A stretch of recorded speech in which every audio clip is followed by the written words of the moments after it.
Bonjour à tous, bienvenue dans cette nouvelle vidéo où je vais prendre le temps de noter chacun des titres de séjour qui permettent de travailler en France. Alors j'avais déjà fait une première vidéo donc, concernant les titres de séjour pour motifs familiaux. On va reprendre la même logique que j'avais utilisée à l'époque, c'est-à-dire que je vais passer en revue les différents titres de séjour qui existent et à chaque fois je vais donner une note à ce titre en fonction de certains critères que je vais détailler après. Mais l'idée c'est de vous donner un peu en globalité qu'est-ce que valent en France les différents titres de séjour qui permettent de travailler. Je pense qu'au final vous serez un peu surpris par l'appréciation que je vais en faire parce qu'elle c'est pas vraiment l'image généralement qu'on en a, mais je pense que ça vaut le coup d'en parler, d'avoir aussi de pouvoir les comparer entre eux, plutôt que faire un focus uniquement sur un titre, mais de voir un petit peu qu'est-ce qui les différencie les uns des autres et pourquoi certains évidemment sont beaucoup plus avantageux que les autres et d'autres beaucoup moins, parce qu'il y en a qui sont vraiment assez médiocres. Donc c'est ce dont on va parler. Je ne parlerai pas des titres de séjour familiaux puisqu'il y a une vidéo que j'ai fait uniquement donc, pour noter ces titres de séjour là. Donc aujourd'hui on va uniquement parler des titres de séjour délivrés en France pour des motifs professionnels. Alors, je vais donc donner une note sur 10 à chacun des 9 titres de séjour qui sont délivrés pour motif économique. Donc je ne ferai pas de différence entre la carte de séjour temporaire, donc celle d'un an, ou la pluriannuelle de 4 ans, parce qu'en réalité elles sont délivrées pour les mêmes motifs. Donc je ne vais pas faire une carte de 1 an, une carte de 4 ans, ce sera le même titre de séjour sur laquelle je donnerai mon avis et ma note. Alors, je précise quand même 2-3 petites choses aussi. Si toutes ces listes de séjour, vous pouvez les demander et les obtenir, n'oubliez jamais qu'il faut être en situation régulière, d'accord, pour pouvoir les demander. Donc, soit avec un visa de long séjour, soit avec un autre titre de séjour. Mais bien évidemment, vous ne pouvez pas faire une demande comme ça si vous n'avez aucun droit au séjour ou un visa de court séjour en France. Il faut en avoir conscience. Au niveau des éléments, alors je détaillerai dans chaque titre de séjour pourquoi je lui donne telle note, mais c'est sûr que la facilité de renouvellement du titre de séjour pour moi compte beaucoup. Plus c'est compliqué de le renouveler, plus ça devient difficile et moins le titre de séjour est intéressant aussi. Sa première obtention, c'est-à-dire qu'il y a des premières obtentions, c'est-à-dire pour obtenir le premier titre de séjour, parfois qui sont plus durs que pour d'autres, si on fait une comparaison, c'est pas l'objectif là tout de suite, mais entre un premier titre de séjour salarié et un premier titre de séjour passeport talent salarié qualifié, en fait c'est pas la même chose, c'est plus facile d'obtenir un premier titre de séjour salarié qualifié passeport talent qu'une première carte de séjour salarié classique, d'accord, parce que vous avez moins d'intermédiaires sur le passeport talent. Encore une fois, c'est pas vraiment le but de cette vidéo. Ici, ça va être de les passer tous en revue et de prendre un petit peu le temps d'expliquer chacun d'entre eux. Voilà. Après cette courte introduction, on est parti. Donc, on commence avec... Alors, j'ai repris l'ordre du CESEDA, parce que le CESEDA, dans le Code de l'entrée du séjour du droit des étrangers et du droit d'asile. Et si vous voulez, dans le Code, vous avez des articles qui détaillent l'ordre des titres de séjour. Et donc, je reprends plus ou moins le même ordre. Parce que par facilité, ça me paraît un petit peu plus logique aussi, même si cet ordre n'a aucun fondement. On commence par le salarié, on pourrait commencer pour l'entrepreneur en profession libérale, ça n'a aucun intérêt, ça ne change rien. Allez, premier titre de séjour que je vais noter, alors celui-là on le connaît bien, c'est le titre de séjour salarié. Titre de séjour salarié, donc que vous obtenez à partir du moment où vous avez une autorisation de travail pour un contrat de travail en France à durée indéterminée. D'accord, n'oubliez pas, titre de séjour salarié égale CDI. Pas de CDI, pas de titre de séjour salarié, on en parlera juste après. Donc, le titre de séjour salarié, je lui donne quand même une note de 7 sur 10. Parce que si vous avez une autorisation de travail, normalement vous l'obtenez derrière sans problématique particulière. Tout se joue sur l'autorisation de travail, bien évidemment. Au niveau du renouvellement, si vous travaillez toujours, que votre CDI est toujours valable, ça passe sur un renouvellement pour 4 ans. Donc globalement, ça reste quand même quelque chose de plutôt stable. Si vous perdez votre emploi, vous pouvez quand même conserver votre droit au séjour. Alors, à partir du moment où vous n'avez pas démissionné, parce que c'est pas la même chose, d'accord, on parle bien de perte d'emploi involontaire. Donc voilà, le titre de séjour salarié, c'est un titre très délivré. 7 sur 10, c'est bien, c'est une bonne note, je pense, pour ce qu'il vaut. Il a quelques limites, mais dans l'ensemble, voilà, c'est un titre de séjour qui remplit son office. Est-ce qu'il pourrait être amélioré ?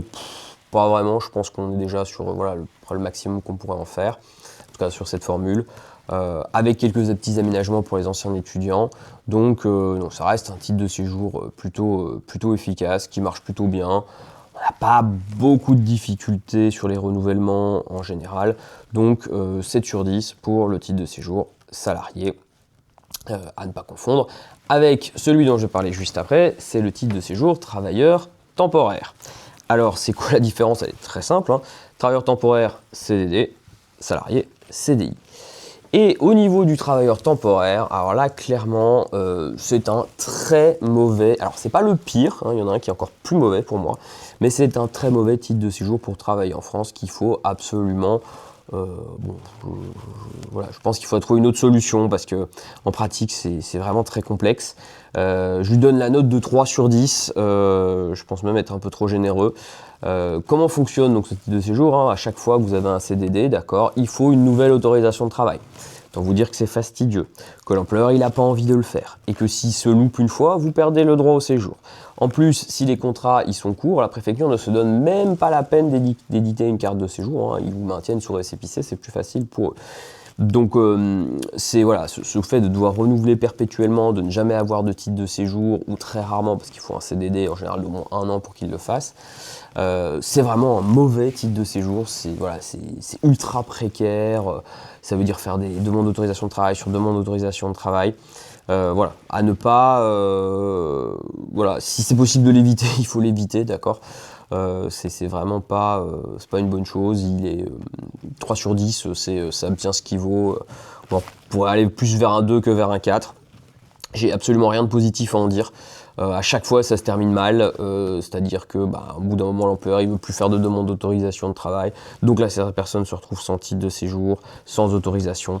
Voilà, c'est toujours des situations très compliquées, donc voilà, évitez au maximum de tomber dedans. Mieux vaut un emploi en CDI peut-être moins rémunérateur, mais qui permet un titre de séjour salarié, qu'un emploi plus rémunérateur. Quand je dis rémunérateur, qui permet de gagner plus d'argent en CDD, parce que franchement en termes de stabilité du séjour c'est terrible, c'est probablement le pire. Donc voilà, 3 sur 10 pour le titre de séjour travailleur temporaire. Ensuite on va passer au titre de séjour entrepreneur profession libérale. J'avais fait une vidéo où j'expliquais l'opposition entre entrepreneur profession libérale et salarié. Et dans la suite de ce que j'ai dit dans cette vidéo, hein, moi je lui donne une note de 8 sur 10. Avec ce petit, voilà, c'est stable. Alors, contrairement aux salariés, c'est vrai qu'il y a une forme de pression, puisqu'il faut que la personne qui a son entreprise ou son activité professionnelle en France puisse gagner au moins le SMIC, d'accord? Donc, c'est-à-dire que si son entreprise échoue, il ne pourra pas renouveler sa carte. Donc ça, c'est vrai que c'est un petit peu plus, on va dire, difficile. Même si, bon, de l'autre côté, le salarié, s'il veut quitter son emploi, il perd son titre de séjour aussi. Donc, c'est pas, je pense que les deux se valent là-dessus. Et puis, j'ai pas vu beaucoup de cas où la personne n'arrivait même pas au SMIC. Ça existe, hein, mais c'est quand même plutôt rare si on prend voilà, tous les dossiers que j'ai pu voir. Et à côté de ça, on n'a pas ce problème que je l'avais expliqué dans notre vidéo, mais où on a une demande d'autorisation de travail à faire et où on dépend d'un employeur. Ici, c'est la personne qui demande elle-même l'avis favorable auprès de la DREETS. Et donc pour moi, je lui mets la note de 8 sur 10. Justement du fait de ne pas avoir cette dépendance vis-à-vis du tiers employeur. Ici, vous ne dépendez que de vous-même et donc plus d'autonomie.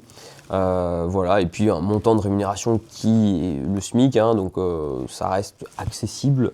Voilà, faut arriver à faire évidemment fonctionner son activité, et ça c'est un autre débat, j'ai envie de dire. Mais 8 sur 10, hein, ça reste un bon titre de séjour que je trouvais quand même, voilà, pour des personnes qui sont en entreprise, qui ne sont pas salariées, c'est plutôt solide. Il n'y a pas trop de difficultés, les avis de REETS, bon, ça on pourrait en parler dans une autre vidéo, mais ça va, ça fonctionne, c'est fluide, donc un bon gros 8 sur 10 pour entrepreneur profession libérale. Alors, maintenant on va parler des passeports talents. Bon, passeport talent, vous vous dites, oula, là on va monter sur des trucs un petit peu plus élevés en notes.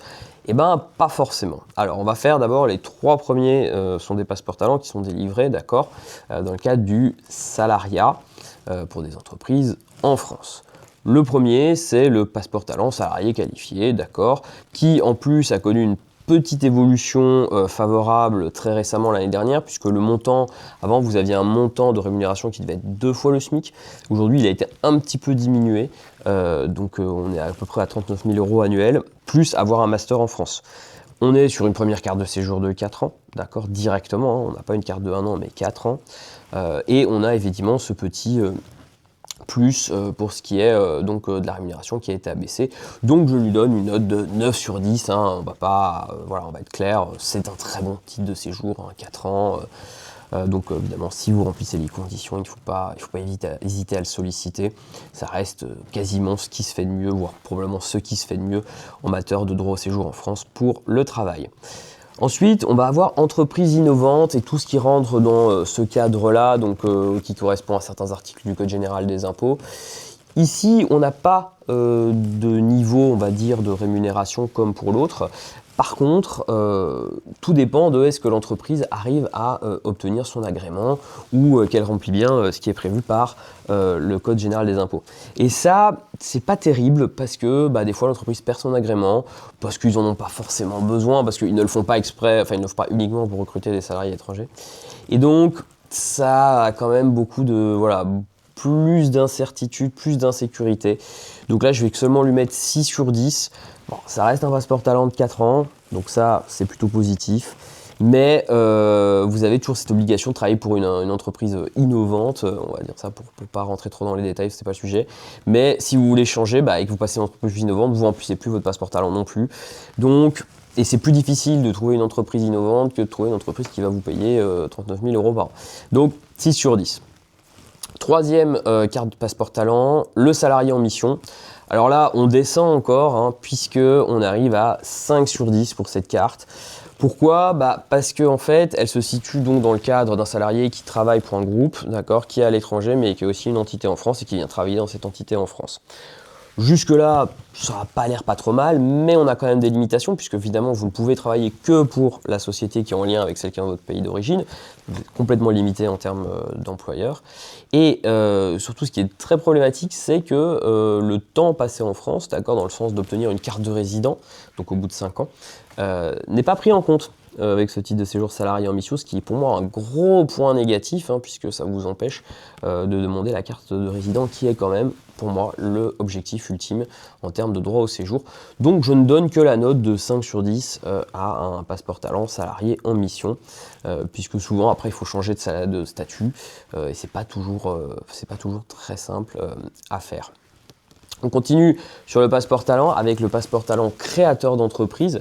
Alors ça, c'est un type de séjour que je pratique énormément, puisqu'ici, on va se retrouver très proche d'entrepreneurs profession libérale, mais avec les avantages du passeport talent, d'accord, hein, donc 4 ans au lieu de 1 an, avec la différence, alors on a le même concept de gagner le SMIC, par contre, il faut avoir 30 000 € à investir dans votre société. Je donne à cette carte de séjour la note de 9 sur 10 également, hein, comme le salarié qualifié, parce que honnêtement, voilà, ça demande un petit peu de travail, mais globalement, contrairement au salarié qualifié qui reste, en fait, on revient un petit peu à la dichotomie précédente, hein, entre salarié et entrepreneur profession libérale, mais ici, on a une autonomie totale. On ne dépend pas d'un employeur, d'accord. Alors certes, il faut avoir le capital, mais ça reste un capital qui est atteignable en général. Et donc vous avez une carte de 4 ans directement, ça permet aussi beaucoup de liberté dans la gestion de son temps, donc pour moi c'est un bon 9 sur 10, on est quasiment on est au top avec salarié qualifié. Maintenant on arrive sur des choses moins réjouissantes, hein, on va parler du travailleur saisonnier. Alors là clairement on est sur le pire titre de séjour, je crois que j'ai eu l'occasion d'en parler dans une autre vidéo, mais voilà, travailleur saisonnier 1 sur 10. Parce que je pense qu'il existe, voilà, c'est tout. C'est une catastrophe, hein. On n'est pas loin, je pense que j'en parlerai une fois sur une vidéo, mais on n'est pas loin d'avoir, créé une voie pour faire venir les gens illégalement en France d'une certaine manière. C'est des personnes donc, qui viennent en France dans le cadre d'un travail saisonnier, qui sont censés repartir, qui ne repartent pas, qui restent en France, qui après trouvent un employeur, qui veulent changer de statut, ça ne marche pas, parce qu'ils sont engagés à maintenir leur résidence à l'étranger, et donc ils ne peuvent même pas faire de changement de statut en France. Voilà, il n'y a rien à en dire, hein, c'est un très mauvais titre de séjour, vous pouvez pas en changer. Généralement, ça se passe mal parce que les gens ils viennent pour travailler, mais en fait ils viennent juste pour être là, pour avoir le titre de séjour. Et après ils pensent qu'ils vont pouvoir changer de statut. Évidemment, ça ne marche pas, et donc ils se finissent sans papier. Donc voilà, un titre de séjour vraiment nul. Donc 1 sur 10 voilà, pour le travailleur saisonnier. Et je termine avec le travailleur salarié détaché ICT. Alors on est assez proche du salarié en mission avec, on va dire, un niveau de rémunération un petit peu plus faible et surtout l'impossibilité de le renouveler hein, jusqu'à 3 ans, mais non renouvelable. Je lui mets 5 sur 10 parce que bon, alors il a une petite possibilité de venir avec les membres de la famille, donc pareil, on se rapproche du passeport talent. Je pense qu'il n'y a pas d'intérêt à avoir un salarié détaché ICT d'un côté et un salarié en mission. C'est deux statuts qui sont quasi similaires. Les différences sont très faibles. Honnêtement, il en faudrait qu'un seul, que ce soit le passeport talent ou le détaché ICT, mais en tout cas, on revient quasiment à la même chose. Donc je lui mets voilà, 5 sur 10, principalement parce qu'on ne peut pas le renouveler, ce qui est quand même un souci majeur, parce que 3 ans, c'est pas très court, c'est pas très long, pardon, et donc plutôt pas terrible. Voilà, je vous ai donné les notes de tous les titres de séjour qui permettent de travailler en France. Donc n'oubliez pas qu'évidemment, si vous en avez un et qu'il est plutôt mal noté, vous pouvez changer pour un mieux noté, hein, c'est pas interdit du tout. Alors, évidemment, il faut remplir les conditions, on peut vous aider à le faire, mais pensez bien qu'il vaut mieux se situer avec un titre de séjour qui a 9 sur 10, vous aurez un séjour plus tranquille et tout se passera mieux que si vous avez un titre de séjour qui est noté à 1 sur 10, clairement. Évidemment, ce type de choses, ça se prépare très en avance, d'accord. On ne vient pas se dire je vais changer de statut un mois avant l'expiration de la carte de séjour, hein, ça se prépare au moins 6 mois à l'avance. Alors, au global, contrairement à une image qu'on a, on peut venir en France pour travailler, c'est pas impossible du tout. Voilà, on a un peu cette impression que c'est complètement infaisable, que voilà, non, c'est tout à fait envisageable. Enfin, moi, c'est quasi, voilà, j'ai énormément de dossiers pour des gens qui viennent travailler en France. Donc, les méthodes existent, les possibilités sont là, les lois sont là aussi. Après, par contre, évidemment, ça s'organise, mais on va dire que juridiquement, les bases, elles sont là. Pour certains cas, elles sont solides. Donc, il y a tout à fait une possibilité de travailler en France. Et contrairement à ce qu'on croit, c'est pas complètement impossible du tout, si évidemment c'est ce que vous voulez. Je reviens encore une fois sur le fait que ça se prépare en avance, mais pensez bien que si vous demandez un titre de séjour salarié qui faut une autorisation de travail, il faut du temps pour l'obtenir. Pareil pour l'avis favorable sur le caractère économiquement viable de l'activité. Ça ne se demande pas 2 mois avant la date d'expiration du titre. Donc n'oubliez pas que ces temps pour obtenir ces premières démarches, ils doivent être pris en compte dans le global et il faut les anticiper et pas se retrouver pressé par le temps parce que sinon généralement ça met en péril évidemment la situation. Alors, au global, d'accord, si je prends en compte tout les titres de séjour. Alors, j'ai pas fait un agrégat de toutes les notes, hein, de toutes les notes que j'ai données. C'est mon sentiment global. Si je devais en donner un pour les titres de séjour salariés en France, je donne un global à 7 sur 10. C'est pas si mal, honnêtement. Moi, je pense que voilà, la plupart des gens pensent l'image que c'est compliqué, mal fait. Pas forcément, c'est juste qu'il y a beaucoup de règles, beaucoup de statuts différents, puisque j'ai quand même détaillé 9 titres de séjour.